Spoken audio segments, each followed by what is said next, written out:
Nah, kalau sampai 0,85 itu artinya ada kesengajaan, Mas Bro. Nggak mungkin salah bubut.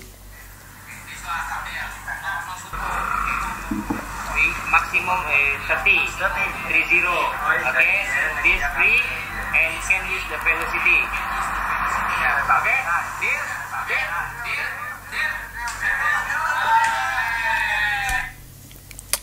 Oke, assalamualaikum warahmatullahi wabarakatuh. Nah, kali ini kita mau membahas ya hasil pertandingan antara Technotuner dan juga Airnoon yang beberapa hari yang lalu dilaksanakan di Thailand. Ya, kemarin ada yang komen di salah satu videoku, Bang, coba dibahas nih tentang yang lagi rame sekarang, tentang Technotuner versus Airnoon. Kebetulan aku mengikuti ya dari awal prosesnya, dari awal mereka mendatangin basecampnya Airnoon sampai proses persiapan hingga balapan, aku tuh lumayan mengikutin. Aku ngeliat dari channel YouTube-nya R59 Mas Ergus dan juga channelnya Bang Darius. Ternyata ada cerita bahwasannya Technotuner ini dicurangi. Nah, ini kebetulan sebagian besar penonton channelku adalah orang-orang yang mungkin itu pemula. Jadi aku coba menjelaskan secara gamblang bagaimana sih kecurangan yang dilakukan, bagian apanya yang terjadi dicurangi gitu. Jadi gini, sebelum pertandingan, sebelum balapan antara Technotuner Kohan dan juga Airnoon ini sudah membuat kesepakatan bersama bahwasannya karburator yang digunakan itu maksimal diameter venturinya adalah 30. Nah, setelah balapan, ini ceritanya setelah balapan ya. Setelah balapan akhirnya Technotuner kalah sangat tipis sekali ya. Paling hanya setengah motor. Iya, kalau orang Medan bilang itu setengah bodi atau setengah ban lah gitu kan. Tipis sekali. Dimenangkan oleh Airnoon dua kali race dan dimenangkan oleh Airnoon. Itu jokinya Rian Mee ya. Nah, setelah balapan itu ada istilahnya scrut itu pemeriksaan ulang dari kendaraan ataupun motor yang digunakan untuk balapan ya. Aku coba jelaskan secara detail agar teman-teman yang kurang paham apa istilah-istilahnya bisa mengerti. Setelah dilakukan scrut ulang, diukur, ternyata diameter venturi miliknya tim Airnoon itu 30,8 lebih dikit gitu. Kalau nggak salah sekitar 30,85. Sementara hasil kesepakatannya adalah 30 mm. Bang, apakah iya 0,8 mili aja itu bisa berpengaruh besar pada sepeda motor? Sangat berpengaruh besar kepada power sepeda motor. Untuk menjelaskan secara detailnya itu agak sulit ya. Tapi gini aja lah gampangnya ya, teman-teman yang awam agar lebih mudah memahaminya gini. Kenapa aku bilang selisih sepersekian mili aja itu dampaknya sangat besar. Contohnya begini. Teman-teman pasti sudah pernah mendengar yang namanya oversize ya. Oversize 025, oversize 050, oversize 75 itu maksudnya teman-teman aku yakin sudah tahu. Artinya ada pembesaran. Ya. Dari oversize 00 standar naik ke oversize 100 itu hanya 1 mili. Pembesaran yang dilakukan pada piston itu hanya 1 mili. Kalau oversize 25 itu artinya 0,25 mili pembesaran piston. Itu aja pengaruhnya besar. 0,25. Ini bayangkan di diameter karburator 0,85. Sangat besar pengaruhnya. Kalau pengaruh itu tidak besar, merek-merek tertentu tidak akan mengeluarkan karburator dengan ukuran misalnya PE. Ini ya, ini PE 28. PE itu ada yang 28, ada yang 24, 26, 28, 30 dan maksimal kalau nggak salah hanya 31 PE ya. Karburator yang dipakai oleh pada balapan ini itu bukan menggunakan PE tapi menggunakan PWK 28 miliknya KX85 atau KX100, aku lupa. Yang jelas itu diameternya 28. Dan hasil remer itu maksimal 30. Remer itu apa? Itu pembesaran di bagian venturi. Ya, ini karbu 28. Sekarang kita ukur apa benar ini 28. Ya. Ini 28. Kalau ada selisih 28,2, 28,1 itu kita bulatkan di 2,8. Ya, ini bisa aja sigmatnya yang kurang akurat. Paling hanya 0,1 atau 0,2 mili larinya. Nah, kalau larinya itu sampai 0,85 itu bukan lari sigmatnya, Mas Bro. Itu ada kesengajaan pembesaran di bagian venturi. Kalau tidak ada perbedaan antara PE30 dan PE31, pabrik tidak akan mengeluarkan PE dengan beragam jenis. Dampaknya itu sangat besar. Sepuyer aja main jet dan pilot jet naik 1 angka, 2 angka, itu perbedaannya sangat besar. Nah, artinya apa? Ini menurutku ya, meskipun Technotuner Kohan merasa dicurangi oleh tim dari Thailand, menurutku Technotuner tetap menjadi pemenang karena kalahnya hanya sedikit. Kenapa aku bilang begitu? Ya, pertama, karburator sudah tidak sesuai dengan regulasi yang disepakati, yaitu 30. Kawan-kawan bisa nonton videonya yang ini. This one model no supo. Maximum 30. Okay, this free and can use the velocity. Okay, deal.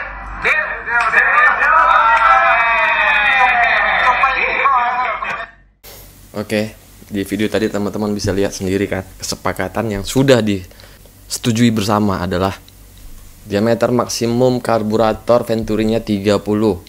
Karbu 28 di remer jadi 30. Artinya 28, karbu 28 tapi diperbesar sampai 30 itu boleh maksimal. Nah, kalau sampai 0,85 itu artinya ada kesengajaan, Mas Bro. Nggak mungkin salah bubut. Apalagi ini Thailand, bukan Indonesia. Aku nggak mengecilin tukang bubut Indonesia ya. Mungkin kalau yang bukan bubutan khusus balap, ya mungkin adalah lari-larinya dikit, kurang presisi. Tapi kan ini kan sekelas Airnon Thailand, nggak mungkin mereka pakai bubutan yang nggak presisi. Jadi kalau 0,85 itu artinya ada kesengajaan, bukan sigmatnya yang nggak presisi. Kalau sigmat nggak presisi ini paling 0,1 atau 0,2 toleransinya. Di bawah 0,5 ya mungkin itu masih bisa ditoleransi, gitu ya. Nah, ini kan udah sampai 0,85, artinya memang bener ada indikasi kecurangan dari timnya Thailand. Itu menurutku. Kalau salah ya monggo diralat, karena ini kan hanya opini ya, hanya opiniku aja. Tapi walaupun demikian, menurutku Technotuner tetap jadi pemenang karena kalahnya hanya sedikit sekali. Dan lagi satu catatan, pembalapnya atau istilahnya itu jokinya yang dipakai oleh Technotuner itu Rian Mee. Kalau dari joki pembalap harus kita akui kita kalah dari pembalap Thailand. Itu diakui sendiri oleh Mas Ergus, channelnya R59. Karena di Thailand sendiri mereka itu punya sirkuit track untuk drag dan khusus, artinya sudah disiapin track untuk latihan dan segala macamnya. Jadi dari segi joki pembalap Indonesia memang ketinggalan. Nah, si Rian Mee ini untuk bisa balapan di sana dengan teknik Superman. Nah, ini catatan lagi nih. Masa iya balapan gaya bawa, gaya berkendara si pembalap harus ditentuin, harus Superman? Kan enggak aja. Kalau di Medan seperti itu udah diketawain, bro. Yang namanya balapan, mau dia Superman, mau dia duduk biasa, ya udah itu biasa. Ya itu ya kembali ke jokinya aja, dia merasa nyaman yang mana. Nggak usah harus ditentuin bawaannya harus main tidur. Kalau di Medan tuh istilahnya main tidur, Superman. Kalau di Thailand orang di sana nyebutnya Superman. Kalau di Medan itu biasanya orang nyebutnya main tidur. Dan nggak ada satu keharusan orang main tidur untuk balapan 1000 meter. Nggak menjadi satu keharusan. Jadi ketika si pembalap ini tidak terbiasa dengan balapan Superman, dengan gaya Superman, jadi jangan dipaksa. Nah, di sini situasinya si Thailand ini meminta pembalap kita harus melakukan style Superman.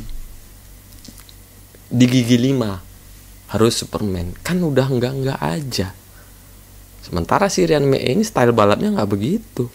Kalau mau Supermanan di Medan banyak pembalap yang itu main tidur semua, Mas Bro. Start 1, 2 itu udah tidur. Nah, di Medan tuh banyak pembalap-pembalap seperti itu, tapi balap liar, bukan di drag. Kalau di drag, kalau pembalap liaran dari Medan ini dibawa ke sana, ya itu mungkin lain cerita. Aku nggak ngecilin Rian Mei, tapi sudah pasti Rian Mei nggak terbiasa dengan gaya Superman itu. Kenapa juga harus dipaksakan? Kenapa juga si Thailand ini harus ngotot pakai gaya Superman gitu?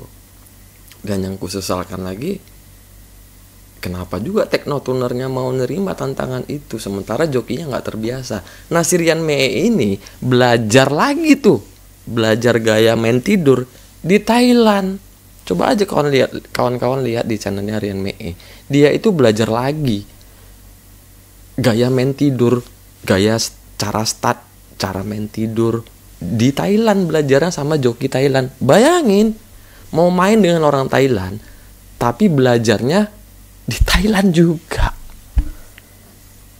Ya oke sih, bukan dengan joki yang sama, nggak ada masalah. Artinya apa? Tetap mereka sudah terbiasa dengan style itu dan sirkuit itu dan lokasi track itu segala macam mereka sudah kuasai. Sementara si Rian Mei ini tidak terbiasa. Bukan hanya Rian Mei mungkin, tapi hampir semua pembalap dari Indonesia juga mungkin belum terbiasa dengan sirkuit Buriram itu gitu. Nah, dalam balapan yang kalau aku bilang ini krusial ya, balapan yang penting seperti ini, Indonesia harus mempercayakan itu kepada pembalap yang harus mengikuti regulasi yang ditentukan oleh si Thailand. Bayangin, kan kayaknya itu suatu pemaksaan menurutku. Ya namanya balap ya biarin aja si Rian Mei gaya style balap dia gimana, ya biarin dia mau duduk, mau tiarap, mau gimana biarin. Nggak usah dipaksa dia harus main Superman. Nah, ini gaya balapan diwajibkan, gigi 5 wajib gaya Superman.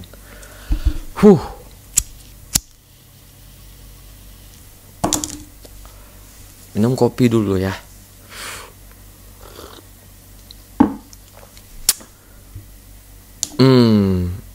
Dah, itu dari aku lah. Nanti panjang-panjang terlalu banyak bacot. Yang jelas menurutku Teknotuner beserta tim yang lain-lainnya adalah pemenang. Indonesia adalah pemenang pada saat balapan yang kemarin. Balapan kemarin itu ada beberapa hari ya. Hari pertama balapan 600 meter. Itu joki Teknotuner itu orang Thailand. Jadi pembalap ini dua-duanya dari Thailand. Di situ Teknotuner bisa menang jauh balapan 600 meter. Joki yang dipakai itu adalah joki yang dulunya punya rivalitas dengan si jokinya Ernon ini. Kalau nggak salah namanya Ebon. Dulu dia pernah kalah dan ini mungkin momen dia untuk balas dendam. Nah, akhirnya menggunakan motornya si Kohan Teknotuner, Ebon ini menang dan menangnya itu cukup jauh menurutku. Keren. Mungkin ya seandainya di hari kedua itu balapan 1000 meter, jika si Ebon ini juga yang menjadi pembalapnya, mungkin akan lain ceritanya.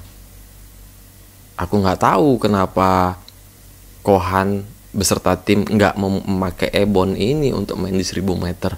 Apakah nggak boleh sama Thailand atau gimana ya, nggak ngerti lah. Karena yang kulihat ini terlalu banyak aturan-aturan yang kadang aneh-aneh.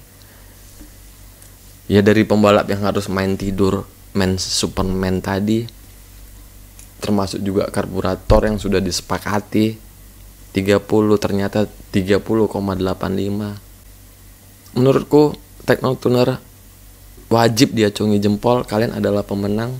Aku salut buat Kohan, Technotuner beserta tim-tim yang lain, R59, Mas Ergus, Bang Darius yang aku ikut mantau dari channel-channel kalian semua. Terima kasih banyak. Semoga ini bisa menjadi pemicu buat kita dan tim-tim balap bengkel yang ada di Medan ataupun di Indonesia pada umumnya, bahwasanya ternyata Indonesia masih mampu untuk bersaing dengan Thailand. Semoga kedepannya bisa dilakukan lagi rematch yang lebih fair. Dan tetap semangat buat Kohan beserta tim. Di hati aku kalian adalah pemenang. Jika ada salah kata, salah penyampaian mohon dimaafkan. Jika mungkin penjelasan, mungkin opiniku ada yang kurang tepat, silahkan diralat, silahkan diperbaiki, karena itu hanya opiniku. Buat Kohan nanti kalau main ke Medan, main ke tempatnya Om Acuan, kita bisa ngobrol-ngobrol. Aku pengen ketemu, kita bisa ngobrol-ngobrol. Tetap semangat Kohan. Dudi Senal Jepit izin pamit. Assalamualaikum warahmatullahi wabarakatuh.